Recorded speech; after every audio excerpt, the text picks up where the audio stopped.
This week is all about going big or going home because some of the highlights of the astrology this week are Mars in Scorpio making a trine to Jupiter, which will be very explosive, but fun and good for the most part. We're going to have Mercury trine Neptune, and then Mercury is going to ingress into Sagittarius and immediately go opposite Uranus, which is also very explosive and wild. Then we're going to be having Mars make a trine to Saturn, Mercury make a sextile to Pluto, and then by the end of this week, we have Venus making a square to Jupiter. This week is kind of action-packed with some explosive stuff, and that continues even into next week. But most of this week is about going big, and that's what we're going to be talking about in this week's horoscope.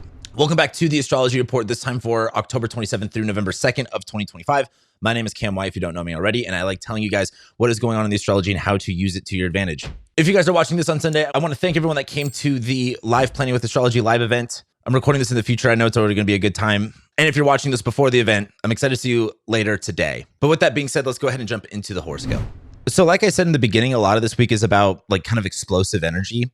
And this week going into next week is a lot of shakeups in the astrology. It's a very mucky energy that we're going to be going through. But we start Monday off with the moon in Capricorn making a square to Venus in Libra. And then our highlight for the day is Mars making a trine to Jupiter. And so as we start Monday off with the moon in Capricorn making that square to Venus and Libra, Venus is in the superior position, and there's a little bit of like fun and classiness that can kind of alleviate a serious attitude that you might have on Monday. We like the moon making a contact to Venus no matter what the contact is, right? Even if it's a square, well, hey, like it's a square to Venus and Libra. However, with the moon a little bit disconnected, it seems a little bit more about like trying to get like, have you ever been to a social setting where you're trying to have fun, but you're not in your body, you're like up in your mind? I think Monday kind of checks you on that. It's like, hey, get a little bit more into your body, get a little bit more comfortable so you can connect more to people, so you could socialize. And I think Monday might require you to take things a little bit less seriously and try to have a little bit more fun. But the highlight that we have on Monday is Mars trining Jupiter. With Mars in Scorpio, where energy, drive, action, it's dignified right now. There's a lot of clean energy. There's a lot of, being able to grind and have consistency. As it trines Jupiter in Cancer, though, there's a lot to really talk about. And one of the things is whatever actions that you take, they're probably going to have a bigger effect than maybe you might anticipate. Mars trining Jupiter is essentially like explosive energy. Whatever you're doing, you end up doing 10 times more of it. There's just a lot of kind of energy for you there. And that's why I really titled this week, Go Big or Go Home. And that also will reflect when Mercury goes into Sagittarius, which we'll talk about in just a second. And the two other things I wrote down is this is a winner takes all and going for the kill kind of energy. My question with Mars and Scorpio trining Jupiter and Cancer is like, if you're going to do it, why aren't you doing it 100%? But this is in the water sign. So this is like emotions, right? And Jupiter being in Cancer, we talked a little bit about this last week of, trying to bring some abundance, some hope, some faith, some alleviation related to your emotions. And Mars in Scorpio can use emotions as drive and as fuel. And with Mars trining Jupiter, it's like, one of the things I wrote down too somewhere around here, maybe I wrote it somewhere else, but are you leaving it all out on the field? Are you really doing as much as you possibly can? Or are you restricting yourself? Are you playing just to play? If you did the 90-day challenge over the summer, I have a lot of PDF articles about this, and I'll be probably talking about this more as time goes on. But there's like 4 levels to playing the game. There's playing to lose, playing to not lose, playing to play, and playing to win. And my question is, how many of you are playing to not lose? And what would it look like in your life if you played to win? If you left it all on the field, when you put in everything that you could? That's what Monday is about with Mars trining Jupiter. And it's not necessarily about what it is that you're doing, but the emotional intensity that you're putting into it. Are you allowing yourself to go all the way into it? I think Monday requires that level of emotional intensity for you. And I think if you put that in, you will get that reward out. We get to Tuesday, the moon, while it's in Capricorn, will go opposite Jupiter. Then the moon will make a sextile to Mars in Scorpio, Saturn in Pisces, sextile Saturn in Pisces, sextile Mercury in Scorpio, and then sextile Neptune in Pisces. Then the moon will go into Aquarius and it'll immediately trine Uranus. And then we have our highlight for Tuesday, which is Mercury trining Neptune. A lot going on with the moon stuff. When the moon's in Capricorn going opposite Jupiter and Cancer, one of the things I've been thinking about is like, can you have self-control? Because the way I look at it is if our emotions are opposing and they are challenging the planet of like abundance and going big, can you have a little bit of like self-control with what you're really putting your emotions into? For example, let's say we come back to what we just talked about yesterday with putting it all out on the field, putting your all into it. Are you putting your all into the thing that you want to? And are you not? And what are you putting your all into? Is it wasting your time? Is it being resentful? Is it stewing in pain and things like that? That's something that I think you're going to see. And one of the things I wrote down was like not overindulging. I think the moon in Capricorn opposite Jupiter and Cancer has to have a little level of self-control and not overindulging in something that might be a negative feeling. We do like, again, the moon, separating from Venus and contacting Jupiter, right? It's going to be enclosed between benefics. So this is not necessarily like a harsh, challenging thing. It's just more of like bringing some awareness to a good thing. But later on in the day, as the moon's in Capricorn, it's going to sextile Mars, sextile Saturn, sextile Mercury, sextile Neptune. And the big thing here is the moon's in Capricorn, sextile Mars and Scorpio. There's a lot of just getting it done, in my opinion. So I think as the moon's opposite Jupiter, make sure you're not overindulging in things that aren't good for you. And make sure, again, you're still putting as much as you can into what you need to be doing and not wasting your energy, your precious energy and life force energy into things that aren't really building you up or that aren't on track. The moon sextiles Mars and it sextiles Saturn and Pisces. There's a lot of just getting it fucking done. And the moon then makes that sextile to Neptune too, which is like, just you're in a good vibe. The moon will then go into Aquarius and it'll make a trine to Uranus. Something I've been thinking a lot more about Capricorn versus Aquarius is I've brought up the dynamic of like conservative versus progressive, and people get all upset about that. Anytime, when you talk to people for a living on social media, you get all types of wild opinions about how you talk and how you and what you say. And it's really wild to see. My human monkey brain was not, prepared to like read thousands of people's comments about me. But I've been thinking a lot about the Capricorn Aquarius dynamic, and part of me almost thinks rather than like, conservative versus progressive, I almost think about how businesses operated in their culture between like the difference between the 80s and like the 2010s, where the 80s was kind of more of a capitalistic, conservative nature, like, shareholder profits and stuff like that, versus then it kind of came like a more intellectual, socially aware sort of politic that was still business oriented at the end of the day. And so the reason I say that is like the moon in Capricorn is very, again, think of yourself as like 1980s, 1990s Wall Street banker kind of vibe, versus moon in Aquarius is like Silicon Valley, being a little bit more fun and cool, but still about money and business at the end of the day. As the moon goes into Aquarius, it's a little bit more intellectual. It's a little bit more open and social. And I think as it trines Uranus, there's some sort of like, oh, cool, information just popped up that's going to help me connect more of the dots. It's going to help me more. That's going to help me think a little bit more about what's going on in my life. I would just argue on Tuesdays, the moon goes from Capricorn to Aquarius, a little bit of a vibe shift, still a little bit stoic, still about business, but less about like tradition and rules and a little bit more about intellectual thinking. But we have our highlight for the day, which is Mercury trining Neptune. And I want to come back to what I've been talking about with Mercury and Scorpio, where our mind is really fixated on like dark, like uncovering truths. And I think as it trines Neptune, there's two things. Number one, the first thing I wrote down was like manipulation. I think a lot of people look, I try not to pander to, how people will feel. And of course I want you guys to feel good, but what makes me is telling people uncomfortable truths. And I think one of the things with Mercury and Scorpio trining Neptune and Pisces is it reminds me of like psychosis. And it reminds me of how much people gaslight themselves. And I see it a lot in the spiritual world, unfortunately. And when I look at Mercury and Scorpio trining Neptune and Pisces, there's this level of contorting the truth or looking at a specific dark thing. And as it trines Neptune, manipulating it into a version that is only like that only benefits you. And so what I would try to be aware of on Tuesday is while the Mercury's trining Neptune is the information that you're processing, is the information that you're getting, is the thing that's being said to you or you're saying to someone else, is that coming from a distorted view. Now, Mercury trining Neptune, these two planets are working together, right? So like if you wanted to manipulate and lie, this would be a great day for it. However, we don't do that here. We're not pieces of shit. Now, Mercury trining Neptune, though, is also good for more of the visualization. Coming back into Mercury and Scorpio, really focused on like deeper, darker truths. And it's trining Neptune and Pisces, where I do look at this as, okay, you can use like your trauma as your victim story. Something I've talked a lot about is there's the event in your life that you were victimized by, and then there's the story and the narrative that you tell yourself about it. And it's so crazy how latched onto how people are so latched onto their victim narrative that any sort of exposing of that, it breaks down. Like they have such an ego around it that they freak out. no one's saying, and this is why, I've even talked about this and a lot of other people say, like, you're being a victim, and people are like, well, I was victimized. No one's denying what happened to you. But the story and the narrative that you tell yourself about it is the most important thing. And there are two types of people. There are people that use their victimization story or their victim event as the narrative and the story that justifies why they can't do things, why they're not good enough, and all this other stuff. And there's other people that make it their origin story of, hey, I went through this, so I changed myself, I better myself, I worked through it, I got through that situation.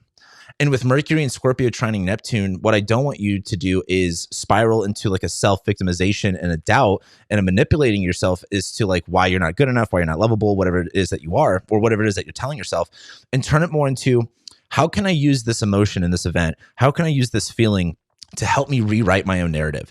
What story can I now produce from this? And no one can change what happened to you, but you can change the story and the narrative about yourself that you have from that event. That is the key to all of this stuff. You guys have to be able to address that. And that could look in a big way, like something that really fucked up your life, or even like small things. And that's what I've really realized doing a lot of this work is it is sometimes a bigger thing. And it's sometimes this really small little, let's just say maybe it's a half truth that, went into my subconscious at some point, and I didn't recognize that it was there until I discovered an issue. I go like, why do I tell myself that narrative about myself? What am I getting out of that? If you guys haven't watched my video about you could be happy or you could be right, I'd really recommend watching it because it's something that I preach all the time in my consultations with people. And I think it's a really good exercise to bring awareness to like what you're going, like looking at the results that you have in your life. And if you are totally happy because you got what you want, or you are right and correct about everything. Because if you're right and correct about everything, then you're probably going to be a lot more miserable than you think. We get to Wednesday and Mercury ingresses into Sagittarius. It immediately goes opposite Uranus. The moon will be in Aquarius. It's going to make a square to the sun in Scorpio. And then we also have our third highlight, which is Mars trining Saturn. A lot going down on Wednesday.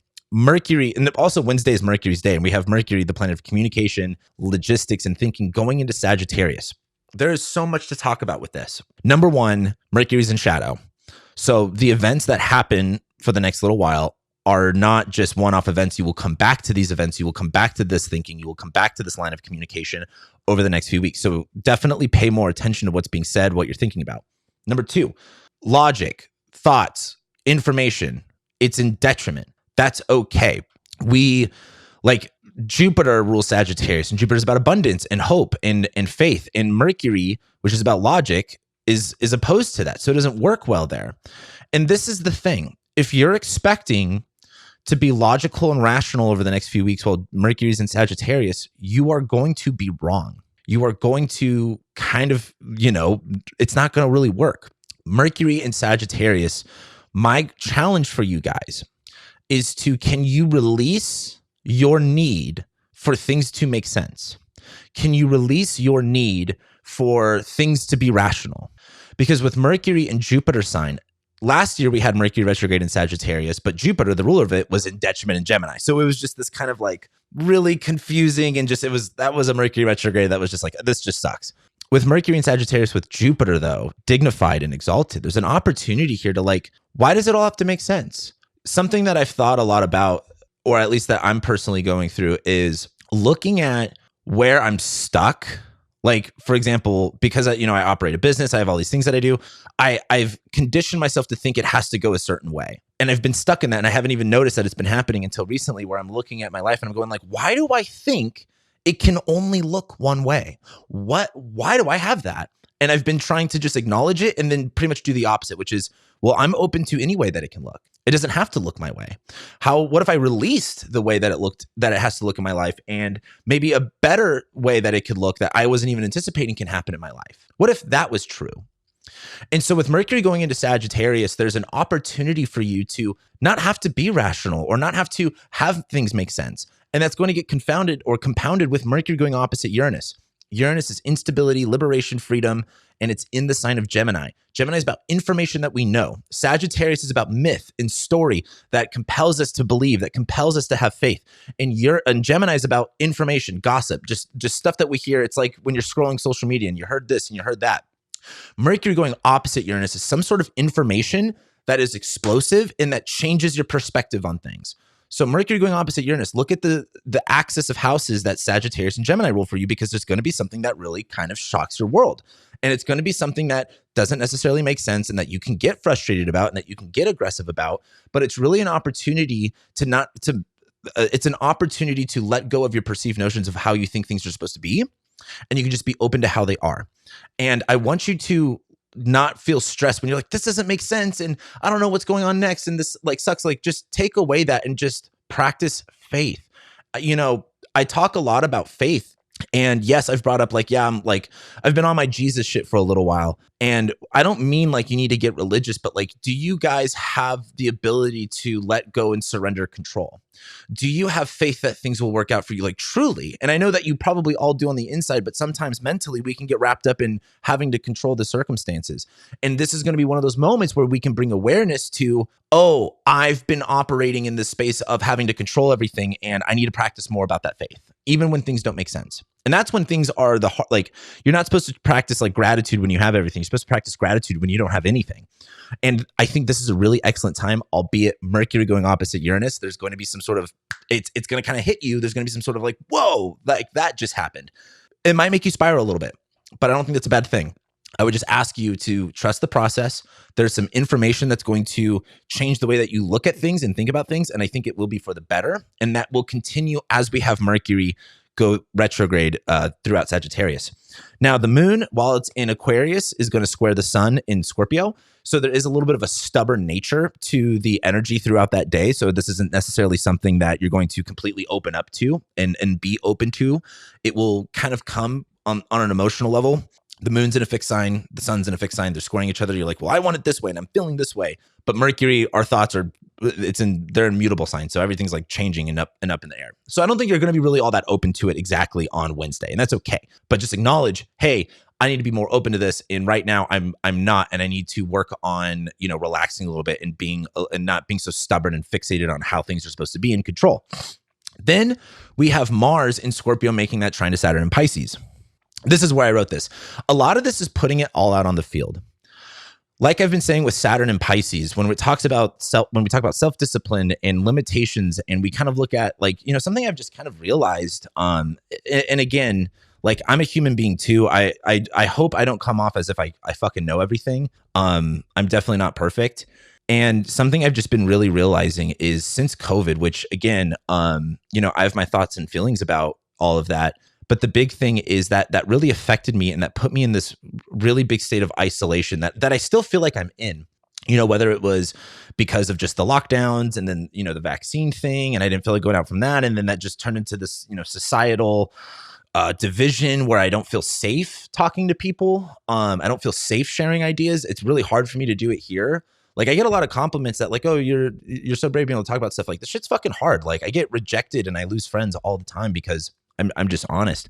And especially hard here because I got, a lot of you guys diagnosing my mental health like all the time, which I just think is genuinely insane. But I say that because I've just noticed with Saturn coming back into Pisces, how internally I've been so, I've had a really heavy weight around a lot of things, and it's been really restricting me. And what I've been personally working on is alleviating that through the Pisces way, like dissolving it. It's kind of like there's like an ice, and the way you get rid of ice is you don't want to smash it with a hammer and then it turns into all these sharp, jagged edges. Is you heat it up, you warm it up a little bit to where it liquefies into water and then eventually comes into steam and it's more relaxing.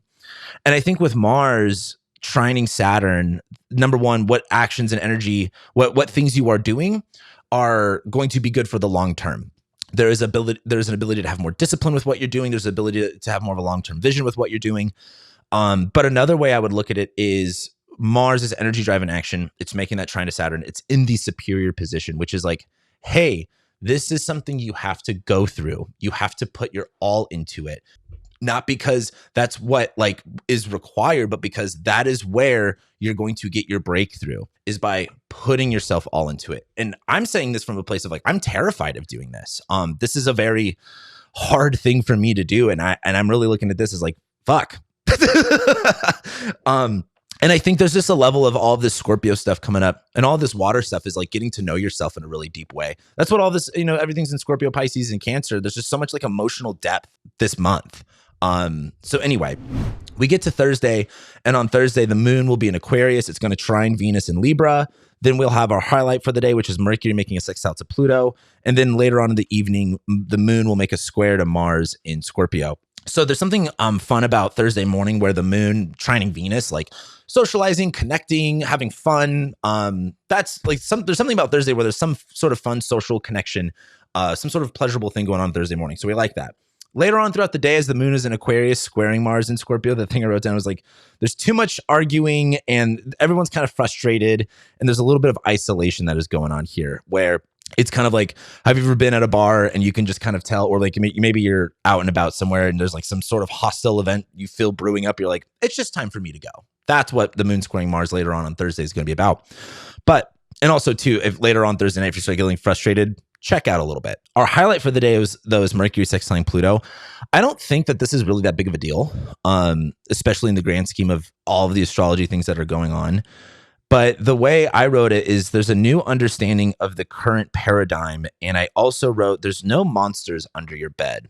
And what I mean by that is I think with Mercury and Sagittarius, there's much more of a fun attitude to things, especially in the way that you communicate, the way that you think. There's an opportunity to be more fun. There's an opportunity to be a little like, it's the one saving grace with all the Scorpio stuff. We might be like super emotional, but Mercury and Sag is like joking about your trauma, joking about all these things. And I think Mercury sextiling Pluto is that ability to have more fun and not be so rigid in the way that we think might alleviate some of the greater, more societal fears that we might have. Or, that's why I said current paradigm. Like just being able to, again, if Pluto makes small things big and big things small, it's kind of being able to look at that and redefine, like, maybe you were scared of the dark as a kid, or there was like a scary monster under your bed or in your closet. There's something about this day where you're just kind of like, that's not actually all that scary. It's like, it's not even real. So then on Friday, we have the moon going into Pisces. It's going to immediately square Uranus and it's going to immediately square Mercury. And then later on throughout the day, the moon trines the sun. Friday is interesting because on Friday, when the moon goes into Pisces, we want to be a little bit more soft. We want to be a little bit more intimate. We want to be a little bit more open, but it immediately squares Uranus and squares Mercury, where there's this like that doesn't happen if you have like kids. My cousin, she has 3 boys, and it's always loud chaos there all the time. My whole family, we have nothing but boys. Now some of my cousins trying to have girls, but it was like when I was growing up, there was like I think 20 boys, like between the ages of like 18 and 3. There's a lot of us, but the moon going into Pisces, squaring Uranus and Gemini is like maybe trying to relax, but there's some sort of a disruption. And the moon making that square to Mercury might kind of like, maybe for the parents out there, have you been like trying to relax and you kind of like snap at your kid, maybe a little bit more than you kind of thought, and what you said maybe affected them a little bit more? That's kind of the vibe on Friday. I look at the moon in Pisces squaring Mercury and Sagittarius, though, as while you might have this disruption, this is an opportunity to change things. These are immutable signs. It's about changing versus, so if Mercury and Sag squaring the moon is like, you might try to communicate something and express your emotion, but your emotions are not in alignment with the way that you're communicating. They're both in adaptable signs, though. It's like, well, rather than maybe lashing out or rather than getting frustrated, how can you joke about it? How can you let it roll off your back? How can you contort it into something more fun? I think that's a really important part about all of this, is just being able to be open to how it can look. And then as the moon goes throughout Pisces throughout the rest of the day and it's trining the sun in Scorpio, there's a little bit more of the relaxing into you thing. Like, again, sun's in Scorpio, we're still a little bit on edge, we're still a little bit driven, but that moon in Pisces is being able to like flow with that. So while Friday, there might be a little bit of disruption, by the end of the day, you're kind of getting back into that flow. But then we get to Saturday and the moon will be in Pisces and it's going to conjoin the North Node in Pisces, and then it will conjoin Saturn, and then it will make a trine to Jupiter in Cancer. A really weird feeling on Saturday, because the moon conjoining the North Node is like this increase of self-desire. There's this increase in wanting to do more. Like moon in Pisces, I want to relax more. I want to do this. I want to do that. Like moon in Pisces can be emotionally everywhere. Moon in Pisces can be very emotionally controlled by its environment. Like it's kind of like one of those things where if the room is hot and humid, you will start sweating no matter how much you want to control that. That's like what the moon in Pisces is like. And as it conjoins the North Node, there's this like increasing in that sensitivity. But then as the moon conjoins Saturn, there's a little bit of having to have some sort of self-control or boundary and giving yourself some sort of direction. So there's going to be this like increasing wanting to do more, wanting to do all these fun things on Saturday, and then at some point having to kind of like call it a day. And I look at the moon making that trine to Jupiter in Cancer. As the moon conjoins Saturn, and there's this little bit of like, okay, I need to kind of have some better boundaries, have some more self-control. Then it moves over to this trine with Jupiter in Cancer, which is how do you get the most out of that, right? If you only have so much time in the day, how can you kill two birds with one stone? Saturday's looking pretty fun though. I don't really mind Saturday. It just seems like a wanting to get a lot done or do a lot of things, but then not being able to accomplish all of it. So if you can't accomplish all of it, do what you can. That brings us to Sunday. And on Sunday, the moon, while it's in Pisces, will make that trine to Mars in Scorpio. It will conjoin Neptune in Pisces. Then it moves into Aries. It will trine Mercury in Sag. It will sextile Uranus, sextile Pluto. And we have our last highlight of the week, which is Venus making a square to Jupiter. And I look at the moon in Pisces trining Mars in Scorpio as like an opportunity to not hold back. The moon is in this emotional, like feminine sign, and it's very open to things. Like I've noticed with like a lot of Pisces stuff, it's a lot more open and there's a lot less barriers or restrictions to how things operate than I think with most other zodiac signs. And as the moon trines Mars, there's like, why hold back? Why not, again, put your all into it? And it doesn't have to be this like tenacity and this drive and this intensity. It could be fun. It can be fluid. It can be natural. It could be a flow.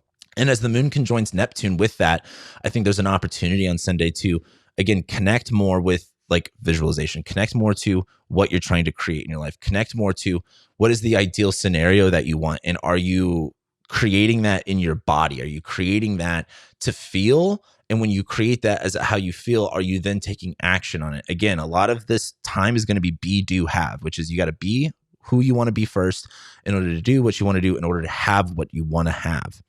Then the moon will go into Aries. And then immediately trine Mercury and Sag, and there's like this immediate like turning on, like moon and Aries, like we're feeling driven, we're feeling excited. Mars is in Scorpio, we want to do this. I think the vibe with the moon conjoining Neptune trining Mars is like getting more emotionally invested into the visual, the world that we want to live in, getting that in our body, and then actually applying it as the moon goes into Aries. And as the moon goes into Aries and trines Mercury and Sag too, there's this level of like camaraderie fun. Like, you know, when you're out with the boys doing some sort of, you know, when I was a kid, you know, me and my stepbrother and our friends, or me and my other friends, we'd have to do like work every now and then. And, you know, it was always fun because we're like doing good, hard work, but like making jokes the whole time, saying stupid shit. That's what the moon and Aries trining Mercury and Sag reminds me of, is like this level of like investing your emotions into something, into physical action, getting something done, but being able to joke about it, being able to have fun with it. And it's kind of like that spirit of kindred, the kindred spirit, like connection, that camaraderie, like kind of elevates your attitude throughout the day. So we really like that. And then Venus squares Jupiter on Sunday, which isn't really bad at all.